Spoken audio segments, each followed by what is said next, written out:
না না, আমরা রাজভবন তো যেতে চাইছি না। আমরা চাইছি যে যেহেতু আমরা সংসদীয় রাজনীতিতে বিশ্বাসী, সেখানে আমরা সংবিধান অনুযায়ী বা প্রথা অনুযায়ী যুগ যুগান্তর ধরে যেটা চলে আসছে আমরা জানি বা দেখে এসেছি, এবং দুদিন আগেও যেটা দেখলাম লোকসভায় যে শপথ বাক্য পাঠ হলো, সেখানে আমরা দেখলাম যে প্রোটেম স্পিকার দিয়েই শপথ বাক্য পাঠ হলো, এটাই রীতি চলে আসছে।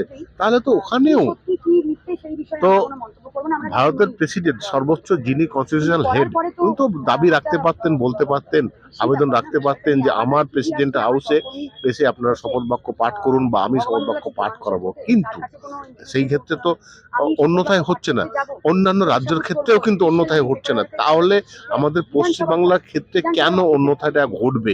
এটাই হচ্ছে আমাদের জিজ্ঞাস্য, এটাই হচ্ছে আমাদের আবেদন।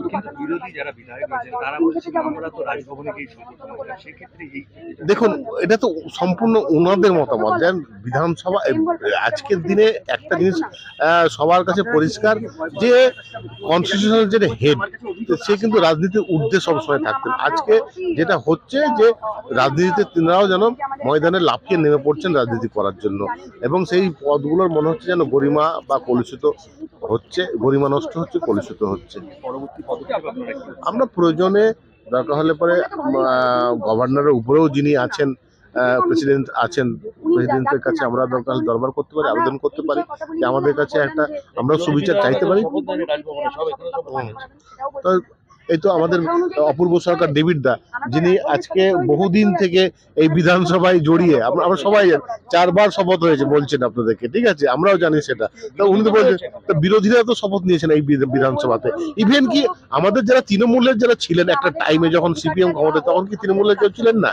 ছিলেন তো। তো সেখানে তো এখানে যারা বিরোধী স্পিকার যিনি ছিলেন, স্পিকার যিনি ছিলেন, সেই স্পিকারের কাছে তো ওনারা শপথ বাক্য পাঠ করছেন। এটাই তো হয়ে এসেছে, আমরা দেখেছি।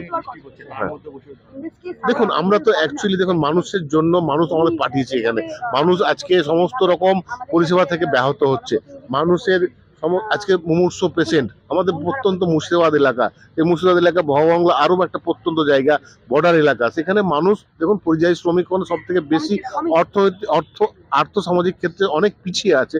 সেই জায়গাটায় দাঁড়িয়ে বলি যে আমরা, আমাদের মানুষজন কষ্ট পাচ্ছে, এবং সেখানটায় দাঁড়িয়ে আমাদের যে প্রতিবাদ, আমাদের যে ধর্ণা বা আমাদের যে আবেদন, মানুষের জন্যই আমরা করছি। লক্ষ লক্ষ মানুষ আমাদের দিকে তাকিয়ে বসে আছে, ভোটে নির্বাচিত করেছেন, এবং তাদের ভালোর জন্য আমরা যদি কিছু করতে পারি, তাদের রোজ